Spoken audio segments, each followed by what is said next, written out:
Athens खंडहरों से कई ऊंची इमारतें उभर आई थीं। उस शाम सोफी की मां एक दोस्त से मिलने गई थी। घर से बाहर निकलते ही सोफी बगीचे में नीचे चली गई। वहां उसे बड़े कुकी टिन के पास एक मोटा पैकेट मिला। सोफी ने उसे फाड़ दिया। यह एक video Time is money. Cassette था। वह घर की ओर भागी। एक वीडियो टेप। दार्शनिक को कैसे पता चला कि उनके पास वीसीआर है और कैसेट में क्या था? सोफी ने कैसेट को रिकॉर्डर में डाला। टीवी स्क्रीन पर एक विशाल शहर दिखाई दिया। जैसे ही कैमरा एक्रोपोलिस पर झूम इन हुआ, सोफी को एहसास हुआ कि यह शहर एथेंस ही होगा। उसने अक्सर वहां के प्राचीन खंडहरों की तस्वीरें देखी थीं।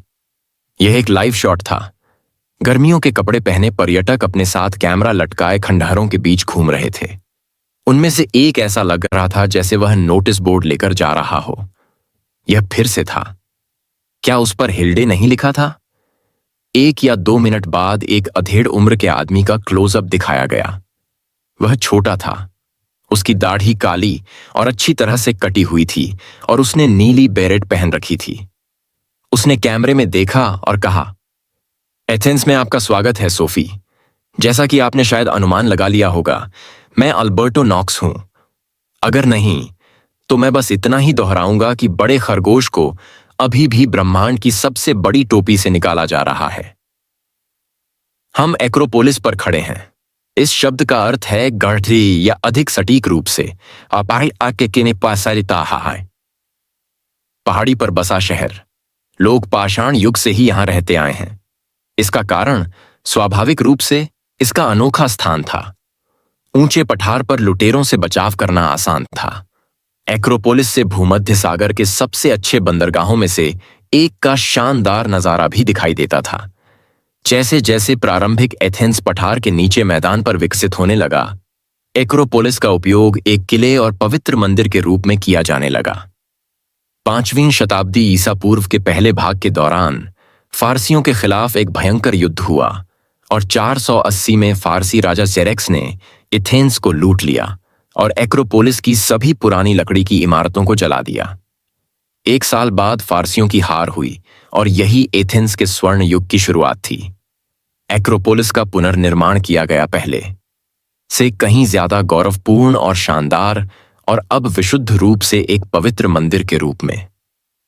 यह वह समय था जब सुकरात सड़कों और चौराहों पर घूमते हुए एथेंस के लोगों से बात करते थे। इस तरह वह एक्रोपोलिस के पुनर्जन्म का गवाह बन सकता था और उन सभी शानदार इमारतों का निर्माण देख सकता था जिन्हें हम अपने आसपास देखते हैं। और यह निर्माण स्थल कितना शानदार था। मेरे पीछे आप सबसे बड़ा मंदिर पार्थेनन देख सकते हैं, जो इसका मतलब है वर्जिन का स्थान। इसे एथेंस की संरक्षक देवी एथीन के सम्मान में बनाया गया था। विशाल संगमरमर की संरचना में एक भी सीधी रेखा नहीं है। इमारत को कम भारी दिखाने के लिए चारों तरफ थोड़ा घुमावदार है। अपने विशाल आयामों के बावजूद यह हल्केपन का आभास देता है। दूसरे शब्दों में, यह एक ऑप्टिकल भ्रम प्रस्तुत करता है। स्तंभ थोड़ा अंदर की ओर झुके हुए हैं और अगर उन्हें मंदिर के ऊपर एक बिंदु तक जारी रखा जाए तो वे 1500 मीटर ऊंचे पिरामिड का निर्माण करेंगे। मंदिर में एथीन की 12 मीटर ऊंची मूर्ति के अलावा कुछ नहीं था। सफेद संगमरमर, जिसे उन दिनों चमकीले रंगों में रंगा जाता था, 16 किलोमीटर दूर एक पहाड़ से यहां लाया गया था। सोफी अपना दिल मुंह में दबाए बैठी थी। क्या यह वास्तव में दार्शनिक था जो उससे बात कर रहा था? उसने अंधेरे में सिर्फ एक बार उसका प्रोफाइल देखा था। क्या वह वही आदमी हो सकता है जो अब एथेंस के एक्रोपोलिस में खड़ा था? वह मंदिर की लंबाई के साथ साथ चलने लगा और कैमरा उसके पीछे पीछे चलने लगा। वह छत के किनारे तक चला गया और परिदृश्य की ओर इशारा किया। कैमरा एक पुराने थिएटर पर केंद्रित था जो एक्रोपोलिस के पठार के ठीक नीचे स्थित था। वहां आप पुराने डायोनिसोस थिएटर को देख सकते हैं, बेरेट पहने हुए आदमी ने आगे कहा। यह संभवतः यूरोप का सबसे पुराना थिएटर है। यह वह जगह है जहां सुकरात के समय में इशेलियस, सोफोक्लीज और यूरिपिडीज की महान त्रासदियों का प्रदर्शन किया गया था। मैंने पहले दुर्भाग्यपूर्ण राजा ऑडिपस का उल्लेख किया था। सोफोक्लीज द्वारा उनके बारे में लिखी गई त्रासदी का पहला प्रदर्शन यहीं किया गया था, लेकिन उन्होंने कॉमेडी भी खेली। कॉमेडी के सबसे प्रसिद्ध लेखक एरिस्टोफेंस थे, जिन्होंने एथेंस के विदूषक के रूप में सुकरात के बारे में एक द्वेषपूर्ण कॉमेडी भी लिखी थी। ठीक पीछे आप पत्थर की दीवार देख सकते हैं, जिसे अभिनेताओं ने पृष्ठभूमि के रूप में इस्तेमाल किया था। इसे स्केन कहा जाता था और यह हमारे शब्द दृश्य का मूल है। संयोग से शब्द थिएटर एक पुराने ग्रीक शब्द से आया है, जिसका अर्थ है देखना। लेकिन हमें दार्शनिकों की ओर वापस जाना चाहिए सोफी। हम पार्थेनन के चारों ओर जा रहे हैं और गेटवे से नीचे जा रहे हैं। छोटा आदमी विशाल मंदिर के चारों ओर घूमता रहा और अपने दाईं ओर कुछ छोटे मंदिरों से गुजरा। फिर वह कई ऊंचे स्तंभों के बीच से कुछ सीढ़ियां नीचे उतरने लगा। जब वह एक्रोपोलिस की तलहटी में पहुंचा तो वह एक छोटी पहाड़ी पर चढ़ गया और एथेंस की ओर इशारा किया। जिस पहाड़ी पर हम खड़े हैं उसे एरियोपागोस कहा जाता है। यहीं पर एथेंस के उच्च न्यायालय ने हत्या के मुकदमों में फैसला सुनाया था।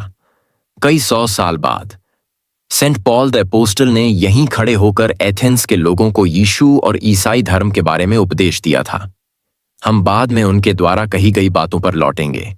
बाईं ओर नीचे आप एथेंस के पुराने शहर के चौराहे अगोरा के अवशेष देख सकते हैं। लोहारों और धातु कर्मियों के देवता हेफेस्टोस के बड़े मंदिर को छोड़कर संगमरमर के केवल कुछ ब्लॉक ही बचे हैं। चलिए नीचे चलते हैं। अगले ही पल वह प्राचीन खंडहरों के बीच दिखाई दिया। आसमान के नीचे सोफी की स्क्रीन के शीर्ष पर एक्रोपोलिस पर स्मारकीय एथीन मंदिर था। उसके दर्शन शास्त्र के शिक्षक ने खुद को संगमरमर के एक ब्लॉक पर बैठा लिया था। उसने कैमरे में देखा और कहा, हम एथेंस के पुराने अगोरा में बैठे हैं। एक दुखद दृश्य, क्या आपको नहीं लगता? आज मेरा मतलब है। लेकिन एक बार यह शानदार मंदिरों, न्याय की अदालतों और अन्य सार्वजनिक कार्यालयों, दुकानों, एक कॉन्सर्ट हॉल और यहां तक कि एक बड़ी जिम्नास्टिक इमारत से घिरा हुआ था।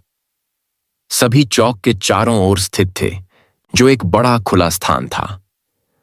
पूरी यूरोपीय सभ्यता इस मामूली क्षेत्र में स्थापित हुई थी। राजनीति और लोकतंत्र, अर्थव्यवस्था और इतिहास, जीव विज्ञान और भौतिकी, गणित और तर्क, धर्मशास्त्र और दर्शन, नैतिकता और मनोविज्ञान, सिद्धांत और विधि, विचार और प्रणाली जैसे शब्द उस छोटी सी आबादी से जुड़े हैं जिसका रोजमर्रा का जीवन इस चौक के इर्द गिर्द केंद्रित था। यहीं पर सुकरात ने अपना बहुत सारा समय लोगों से बात करने में बिताया। वह जैतून के तेल का जार ले जा रहे एक गुलाम को बटन होल कर सकता था और उस दुर्भाग्यपूर्ण व्यक्ति से दर्शनशास्त्र पर एक प्रश्न पूछ सकता था, क्योंकि सुकरात का मानना था कि एक व्यक्ति को एक व्यक्ति के रूप में देखा जाना चाहिए। दास में भी वही सामान्य बुद्धि थी जो किसी उच्च पद वाले व्यक्ति में था।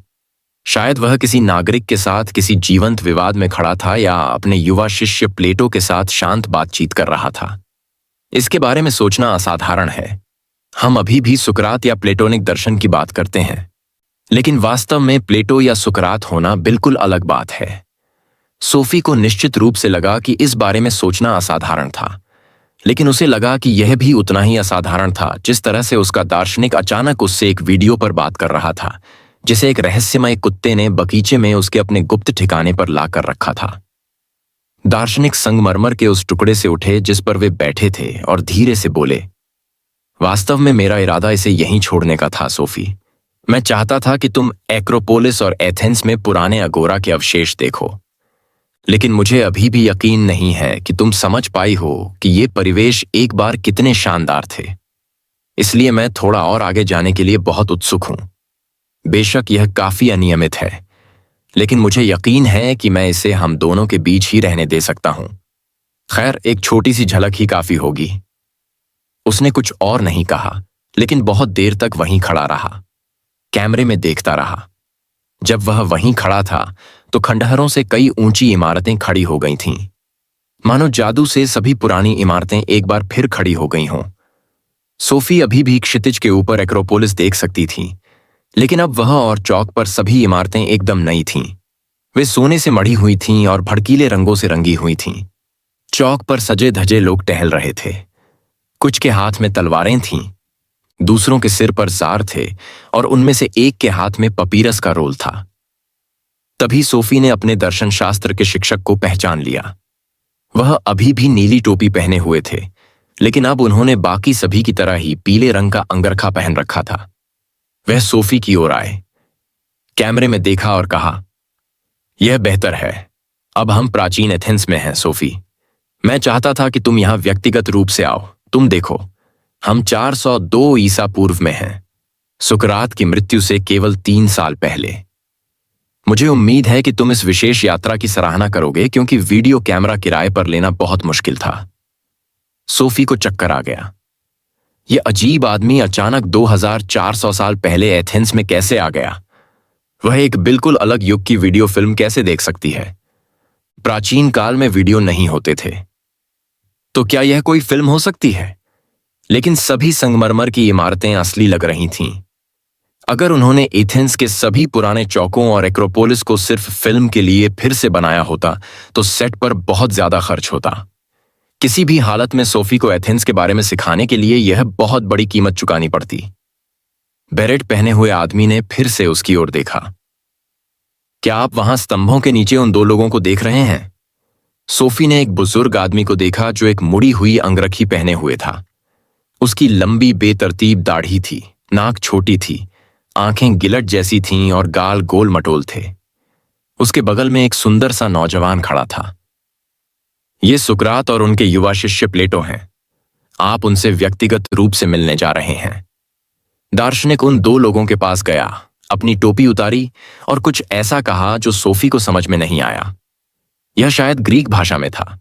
फिर उसने कैमरे में देखा और कहा, मैंने उनसे कहा कि तुम एक नॉर्वेजियन लड़की हो जो उनसे मिलना चाहती हो। इसलिए अब प्लेटो तुम्हें सोचने के लिए कुछ सवाल देगा, लेकिन हमें यह जल्दी से करना होगा, इससे पहले कि पहरेदार हमें खोज लें। सोफी को लगा जैसे ही युवक उसके पास आया, उसके माथे पर खून की धार दौड़ गई। आगे बढ़े और कैमरे में देखा। एथेंस में आपका स्वागत है सोफी, उसने कोमल स्वर में कहा। उसने एक लहजे में कहा, मेरा नाम प्लेटो है और मैं तुम्हें 4 काम देने जा रहा हूं। सबसे पहले तुम्हें सोचना होगा कि एक बेकर 50 बिल्कुल एक जैसी कुकीज कैसे बना सकता है।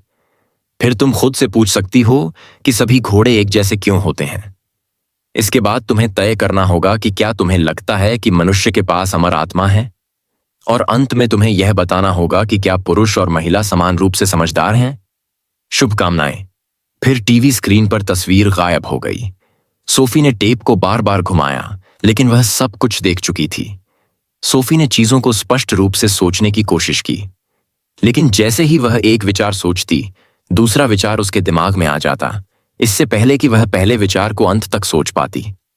वह शुरू से ही जानती थी कि उसके दर्शन शास्त्र के शिक्षक सनकी हैं, लेकिन जब उन्होंने ऐसी शिक्षण पद्धतियों का इस्तेमाल करना शुरू किया जो प्रकृति के सभी नियमों को चुनौती देती थीं, तो सोफी को लगा कि वह बहुत आगे जा रहे हैं। क्या उसने वाकई टीवी पर सुकरात और प्लेटो को देखा था? बेशक नहीं, यह असंभव था, लेकिन यह निश्चित रूप से कार्टून नहीं था। सोफी ने वीडियो रिकॉर्डर से कैसेट निकाला और अपने कमरे में भाग गई। उसने इसे सभी लेगो ब्लॉकों के साथ सबसे ऊपर की शेल्फ पर रख दिया। फिर वह थक कर बिस्तर पर लेट गई और सो गई। कुछ घंटों बाद उसकी मां कमरे में आई। उसने सोफी को धीरे से हिलाया और कहा, क्या बात है सोफी? मम्मम, तुम सारे कपड़े पहने हुए सो गए हो। सोफी ने नींद से आंखें झपकाईं। मैं एथेंस जा चुकी हूं, उसने बुदबुदाते हुए कहा। वह बस इतना ही कह पाई और करवट बदलकर सो गई।